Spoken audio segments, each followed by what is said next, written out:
आज कितने मुसलमान हैं, बच्चा बीमार हो गया, माँ उसकी मालिश कर रही है, मालिश करने के बाद काजल का टीका लगा रही है। आप क्या लगाते नहीं लगाते? काजल का टीका लगाती हैं पेशानी के ऊपर। औरतों से पूछो क्यों लगाती हो, कहती है नज़र नहीं लगती। किसने बताया भाई आपको? कुरान में लिखा है, नबी ने फरमाया, सहाबा ने किया नहीं। टोटका है हिंदुस्तान के माहौल में राइज हो गया, बच्चे को नज़र का टीका लगाया जा रहा है। घर में नजर न लगे, गैर मुस्लिमों के यहाँ नींबू और मिर्चे लटकाए जाते हैं, मुसलमानों के घरों में भी मिर्ची और नींबू लटकाए जाने लगे। बच्चा बीमार हुआ, आपने उसके पेट में तावीज़ बांध दिया, उसके गले में तावीज़ बांध दिया। मेरे भाइयों, क्या आपने नबी की वो हदीस नहीं सुनी, मन अल्लक़ तमीमतन फ़क़द अशरक, जिसने तावीज़ लटकाया उसने शिर्क किया। अल्लाह के प्यारे नबी अपने नवासे हसन और हुसैन को पढ़ करके दम करते हैं, उईज़ुकुमा बिकलिमातिल्लाहि ताम्मा मिन कुल्लि शैतानिन व हाम्मा व मिन कुल्लि ऐनिन लाम्मा। आपने दुआ याद नहीं की, आपको दुआ पढ़ना नहीं आता, तो आपने शॉर्टकट तलाश किया, आपने मौलवी साहब से कहा तावीज़ बना के दे दीजिए। मौलवी साहब ने तावीज़ बना के भी दे दिया। मेरे भाइयों, इन बिदात और खुराफात से अपनी फैमिली को बचाओ, शिर्क से बचाओ अपने बच्चों को। हज़रत याकूब अलैहिस्सलाम को देखो, उनके 12 बच्चे हैं। याकूब अलैहिस्सलाम का इंतकाल होने वाला है आखिरी टाइम में। 12 बच्चे उनके बिस्तर को लपेटे, बिस्तर को घेरे हुए हैं। हज़रत याकूब अलैहिस्सलाम अपने बच्चों से कहते हैं, अम कुंतुम शुहदा इज़ हज़र याकूब अल मौत इज़ क़ाल लिबनीहि मा ताबुदून मिन बादी। हज़रत याकूब अपने बच्चों से कहते हैं, किसकी इबादत करोगे? कालू नाबुदु इलाहका व इलाह आबाइका। बच्चे कहते हैं, अब्बा जान, हम आपके और अपने बाप दादा के माबूद की इबादत करेंगे, हम अल्लाह की इबादत करेंगे। याकूब अलैहिस्सलाम को अपने इंतकाल के टाइम बच्चों की तौहीद की फ़िक्र है। मेरे प्यारे साथियों, अपने बच्चों के अक़ीदे की फ़िक्र कीजिए। और जाते जाते मैं चाहता हूँ कि थोड़ा सा आप, चूँकि मैं मजबूरी की वजह से मुझे पहले नंबर दिया गया है, जलसे वालों को इस बात का भी डर है कि कहीं जो चंदे का एक उम्मीद, प्रोग्राम के ज़रिए एक उम्मीद है चंदे की, कहीं वो चंदा कम ना हो जाए। मैं बड़े अदब से आपसे गुजारिश करता हूँ, मेरी तकरीर का आखिरी पॉइंट चल रहा है, 5-10 मिनट आप आइए और इस कब्रस्तान के रास्ते के लिए, ज़ाहिर कब्रस्तान हमारी बड़ी बुनियादी ज़रूरत है। ये सदक़े जारिया होगा अगर आपने 100 रुपया, 1000 रुपया, 10,000 रुपया, जो भी आपकी ताकत है, आपने अगर कब्रस्तान में ताउन किया, तो जब तक ये कब्रस्तान का रास्ता रहेगा तब तक आपको और जिसकी तरफ से आपने सदका दिया होगा उसको उसका सवाब मिलता रहेगा। मैं आपसे गुजारिश करूंगा कि आप इस कार्य खैर में हिस्सा लेते चले जाएं और ताउन करते चले जाएं। मुझे इस बात का भी हुक्म मिला है कि थोड़ा बहुत आपका ताउन भी जो है मैं कबूल करूं। मेरे भाइयों, आज हमें और आपको इस कार्य खैर में, इस तरीके की चीज़ों में भी अपने आप को और अपने घर वालों को हिस्सा दिलवाना चाहिए। नबी अकरम ने औरतों से फरमाया था, तसद्दक़ना, तुम सदका खैरात किया करो, फ़इन्नी उरीतुकुन्ना अक्सर अहलिन नार, मैंने तुमको जहन्नम की आग में बहुत ज़्यादा जलते हुए देखा है। मैं अपनी माँ बहनों से गुजारिश करूँगा कि आप बढ़ चढ़ करके इस कार्य खैर में हिस्सा लें, अपने जेवरात उतार करके आप दें। नबी के दौर में हमने सहाबा की, सहाबियात के वाक़यात हमने हदीस की किताबों में पढ़े हैं कि अल्लाह के नबी ने चंदे की अपील की, औरतों ने अपनी कान की बालियाँ, अपने गले के हार उतार करके दे दिए। आज वो मिसाल, आज इस सरजमीन चिलमारी पर भी आपको कायम करना है, चिलमारा पर भी कायम करना है। आपको इस कब्रस्तान के लिए आपको सदक़े जारिया के तौर पर अपना जो ताउन है, जो दान है, वो आपको देना है।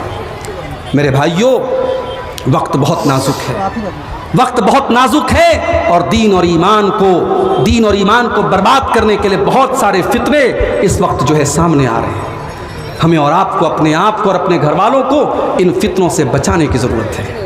और उसके लिए बड़ी ज़रूरी चीज़ ये है कि आप अपने बच्चों को दीन की तालीम दिलाएं। मैं ये नहीं कहता कि आप सारे बच्चों को आलिम बना दीजिए, सारी बच्चियों को आलिमा बना दीजिए, मगर कम से कम अपनी औलाद को आप दीन की इतनी तालीम दे दीजिए कि जो दीन की मोटी मोटी बात है, जो बेसिक नॉलेज है, आपका बेटा, आपकी बेटी उस दीनी इल्म आप उसके अंदर मौजूद हो। आपका बेटा, अल्लाह के प्यारे नबी अपने हर खुतबे में फरमाते थे, वशर्रल उमूरी मुहदसातुहा, सबसे बुरा काम वो है जो दीन के अंदर नया निकाला गया हो।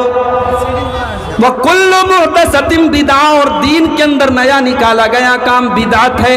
वह कुल्लु बिदातिन जलाला, और हर बिदात गुमराही है। वह कुल्लु जलालतिन फिन्नार, और हर गुमराही का ठिकाना जहन्नम है। शरीयत आपकी लॉजिक से नहीं चलेगी, शरीयत चलेगी कुरान और हदीस की रोशनी में। चलिए शरीयत चलेगी अल्लाह और उसके रसूल के हुक्म की रोशनी में। मैयत को आपने दफना दिया, मिट्टी भी दे दी आपने। दफनाने के बाद, मिट्टी देने के बाद खड़े होकर के अजान देने लगे। पूछा भाई ये अजान क्यों दे रहे हो?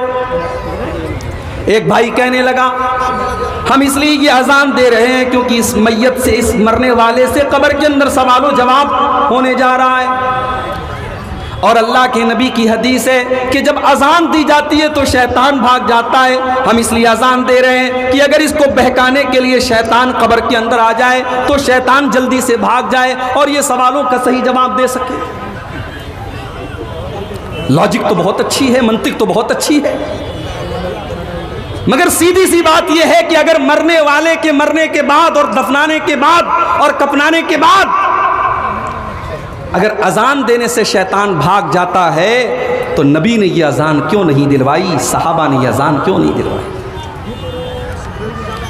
अल्लाह ताला उसूल बयान कर रहा है मुसलमानों, अगर दिमाग के किसी कोने में कोई जगह खाली हो तो उस कोने के अंदर इस उसूल को बिठा लो, कामयाब हो जाओगे।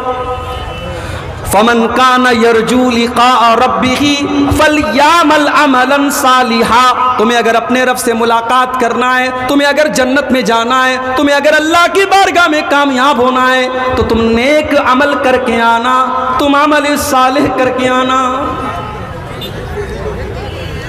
मैयत का इंतकाल हो गया, आपने खानदान वालों को बुलाया, घर में कुरान खानी होने लगी। हमारे बनारस में एक हाफिज साहब हैं, लोग उनके पास आए, हाफिज साहब मेरी दादी का इंतकाल हो गया है, चल करके आप कुरान खानी कर दीजिए, मेरी दादी को कुरान पढ़ के बख्श दीजिए। हाफिज साहब ने कहा कि मैंने एक कुरान पढ़ के रखा है, जाओ मैं ट्रांसफर कर दूंगा। आज तक आपने सुना होगा मोबाइल पर वीडियो ट्रांसफर होता है, फोटो ट्रांसफर होता है, अब कुरान भी ट्रांसफर हो रहा है। मैंने एक कुरान पढ़ के रखा था, जाओ मैं तुम्हारी दादी को ट्रांसफर कर दूं। मेरे भाइयों ये दीन नहीं है, ये दीन का मजाक है। मेरे नबी ने जो दीन हमें और आपको दिया है उस दीन में कुरान पढ़ करके बख्शा नहीं जाता है, कुरान अपनी बख्शिश के लिए पढ़ा जाता है। वनुनज़्ज़िलु मिनल कुरानि मा हुवा शिफ़ाउन व रहमतुल लिल मोमिनीन। हमने इस कुरान को उतारा है, इस कुरान को हमने उतारा है ऐ ईमान वालों तुम्हारे लिए शिफा बना करके। हमने कुरान को शिफा समझा। किस चीज़ की शिफा? बच्चा बीमार है, मौली साहब पढ़ के दम कर दीजिए। लड़की के ऊपर नजरे बद का असर है, मौली साहब पढ़ के दम कर दीजिए। घर के अंदर बरकत नहीं हो रही है, मौली साहब आकर के कुरान पढ़ दीजिए। हमने कुरान को शिफा समझा दुनिया की बीमारियों के लिए। यकीनन कुरान दुनिया की बीमारियों के लिए भी शिफा है, और बीमारियों में आप कुरान की आयतें पढ़ के दम कर सकते हैं, मगर कुरान हकीकत में जो शिफा है मेरे भाइयों वो दिल की बीमारियों के लिए शिफा है। कुरान रूह की बीमारियों के लिए शिफा है। कुरान आपके दिल से तकब्बुर को मिटाता है, हसद को मिटाता है, लालच को मिटाता है, दुनिया की मोहब्बत को मिटाता है, शैतान की खसलतों से आपके दिल को पाक और साफ करता है। कुरान हकीकत में इस माना में शिफा है, मगर हमने कुरान को कुरान खानी की किताब बना के रख दिया। अल्लाह के नबी फरमाते जिस घर में सूरह बकरा पढ़ी जाती है उस घर से शैतान भाग जाता है। एक साहब कहने लगे मौली साहब अगर हम मोबाइल के ऊपर सूरह बकरा की तिलावत शुरू कर दें तो क्या शैतान भाग जाएगा? यानी हर चीज में हमें शॉर्टकट चाहिए। हम खुद कुरान नहीं पढ़ेंगे, हम मोबाइल के जरिए कुरान पढ़ना चाहते हैं कि हम मोबाइल पर कुरान चालू कर दें और घर में कुरान बजने लगे, हमें कुरान ना पढ़ना पड़े। अल्लाह माफ करे, आइंदा चल करके कहीं ऐसा ना हो कि नमाज भी वीडियो के ज़रिए और मोबाइल के ज़रिए पढ़ी जाने लगी और ये कहा जाए कि साहब हमने मोबाइल के अंदर वीडियो के ज़रिए नमाज पढ़ ली, नमाज हो गई। दीन को इतना डिजिटलाइज मत करो मेरे भाई। इसीलिए उलमा कहते हैं कि मोबाइल में कुरान पढ़ सकते हैं, तिलावत कर सकते हैं, जायज़ है, मगर कोशिश करनी चाहिए कि आप ओरिजिनल कुरान से तिलावत करें। हाँ, सफ़र में है, किसी ऐसी जगह है वहाँ कुरान नहीं है, मुसहफ नहीं है, तो ठीक है, आप मोबाइल के ऊपर कुरान पढ़ लें। कुरान को इस्लाम को डिजिटलाइज मत कीजिए मेरे भाई। आज बहुत सारी बिदात और खुराफात ने समाज का बेड़ा गर्क करके रखा है। शाबान का महीना आता है, 15 शाबान की रात आती है, हमारे बहुत सारे भाई कब्रिस्तान जाते हैं, अपने मुर्दों के लिए मग़फ़िरत की दुआएं करते हैं, अपनी माँ के लिए, अपने बाप के लिए मग़फ़िरत की दुआएं करते हैं, रात रात भर तिलावत करते हैं, रात रात भर नमाज़ें पढ़ते हैं। हमने जब अपने नबी की सीरत को उठा करके देखा, हमने हदीसों को उठा करके देखा, हमने सहाबा की सीरत को उठा करके देखा, वहाँ हमें शबे बारात के नाम से कोई रात नहीं मिली। शबे बारात के नाम से कोई रात नहीं मिली। 15 शाबान की रात में कोई इबादत अलग से अल्लाह के नबी से साबित नहीं। यहाँ तक कि यह अकीदा रखा जाता है कि इस दिन मुर्दों की रूहें लौट करके आती हैं। जैसे हमारे हिंदू भाइयों के अकीदा रखा जाता है कि साल में एक दिन उनके बाप दादा की, उनके पुरखों की आत्माएं लौटती हैं और वो कौवे की शक्ल में आती हैं, वो कौवों को खाना वगैरह खिलाती हैं। मुसलमानों ने उस कॉन्सेप्ट को अपने यहाँ ले लिया और हमारे यहाँ शब बारात बन गई। हमारे यहाँ हलवा बनाया जाता है और मुर्दों को उसका सवाब पहुँचाया जाता है। ये बात अपने दिमाग में बिठा लो कि मरने के बाद किसी की रूह कभी दुनिया में लौट करके नहीं आती। यहां तक कि अगर कोई सुसाइड कर ले, कोई आत्महत्या कर ले, खुदकुशी कर ले, उसकी भी रूह दुनिया में वापस नहीं आती। वो हमें और आपको ऐसा लगता है कि ये अचानक मर गया, इसने सुसाइड कर लिया। वो अचानक नहीं मरा है, उसकी तकदीर के चैप्टर में ये लिखा था कि ये सुसाइड करके मरेगा। कोई अचानक नहीं मरता है। किसी एक्सीडेंट हुआ, हमें लगा अचानक हुआ, वो एक्सीडेंट भी हमारे मुकद्दर का एक हिस्सा होता है। कोई अपनी मौत के पहले नहीं मर सकता। मेरे साथ जो हादसा हुआ है वो शायद मौलाना अब्दुल रहमान सलफी के साथ मुंबई में जो हादसा हुआ तो उससे ये हल्का हादसा नहीं था। मैंने जब गाड़ी की तस्वीर खींच करके अपने छोटे भाई को भेजी, मोबाइल मेरा डिस्चार्ज हो गया और उसने सोशल मीडिया पे वो फोटो डाल दिया कि मेरे भाई के साथ हादसा हुआ है। लोगों ने सिर्फ गाड़ी की तस्वीर देखी थी, मेरी तस्वीर नहीं देखी थी। लोग ये मानने को तैयार ही नहीं थे कि मेरी जान बच गई है। गाड़ी की तस्वीर देख करके लोग यकीन नहीं कर रहे थे। उस दिन मेरे मोबाइल पर कम से कम 1000 कॉल आई थी। मोबाइल मेरा दिन भर साइलेंट पड़ा हुआ था। तो हादसा हुआ, लेकिन अल्लाह ताला की कुदरत और अल्लाह की तौफीक, अल्लाह ने ज़िंदगी की कुछ सांसें और लिखी थी। तो हम ये नहीं कह सकते कि हमारी मौत जो है वो अचानक आई है। मौत तो अपने टाइम पर आती है। अल्लाह ने अगर मौत लिखी होगी तो छोटे मोटे हादसे के ज़रिए भी मौत आ जाएगी, और अगर मौत नहीं लिखी है तो इतना ख़तरनाक हादसा हो गया, फिर भी अल्लाह ताला ने अपना कर्म किया और बचा लिया। और मौत के आ जाने के बाद जब बंदे की रूह निकाली जाती है, बंदा अल्लाह की बारगाह में गुजारिश करता है, हत्ता इज़ा जाअ अहदहुमुल मौत क़ाल रब्बिरजिऊन। जब मौत का टाइम आता है तो बंदा कहता है कि अय अल्लाह, मुझे तू एक मौका और दे दे, एक बार तू दुनिया में मुझे लौटा दे। किस लिए लौटा दे? इसलिए नहीं कि मेरा मकान अधूरा था, मैं मकान की तामीर कर लूँ। इसलिए नहीं कि बेटी की शादी करना था, शादी कर लूँ। इसलिए नहीं कि कारोबार अधूरा था, कारोबार को पूरा कर लूँ।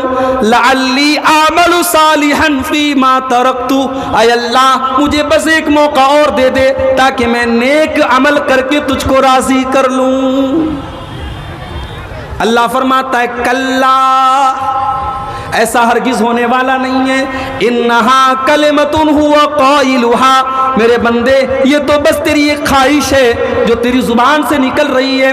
व मिन वराइहिम बरज़खुन इला यौम युबअतून।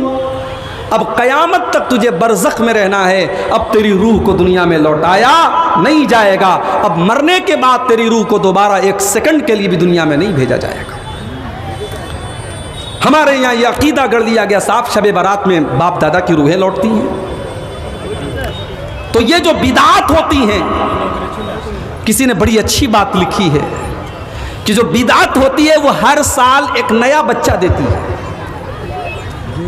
रबीउल अव्वल की 12 तारीख आती है, हमारे बहुत सारे मुसलमान भाई 12 रबीउल अव्वल की तारीख को नबी अकरम की पैदाइश का जश्न मनाते हैं। पहले ये जश्न छोटे मोटे पैमाने पर मनाया जाता था, अब हर साल उसके अंदर बढ़ोतरी हो रही है। अब तो ऐसे वीडियो भी आने लगे कि अल्लाह के नबी के नाम पर बड़े बड़े केक भी काटे जा रहे हैं। ऐसे वीडियोस भी हमने देखे कि लड़कियां नाच रही हैं, नबी की पैदाइश का जश्न मना रही हैं।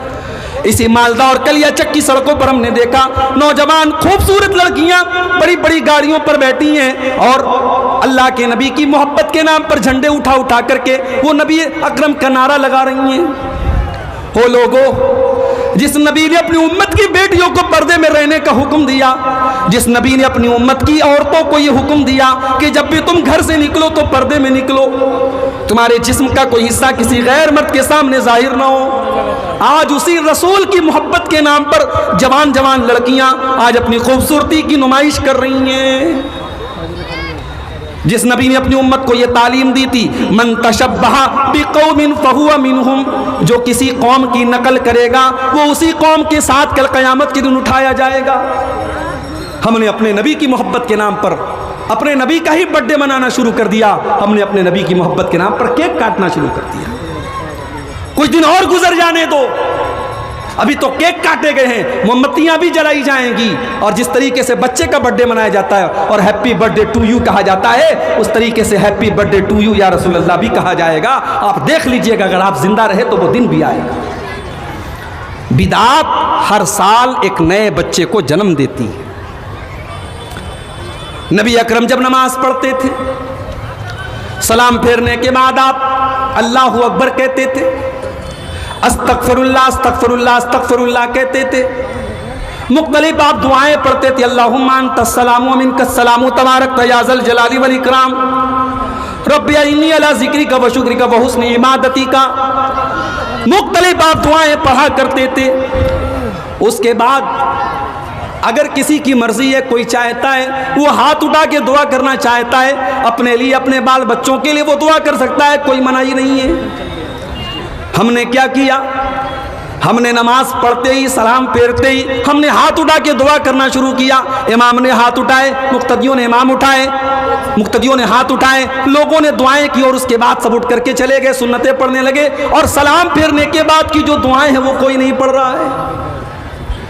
एक बिदअत आती है, 10 सुन्नतों को लेके चली जाती है मेरे भाई।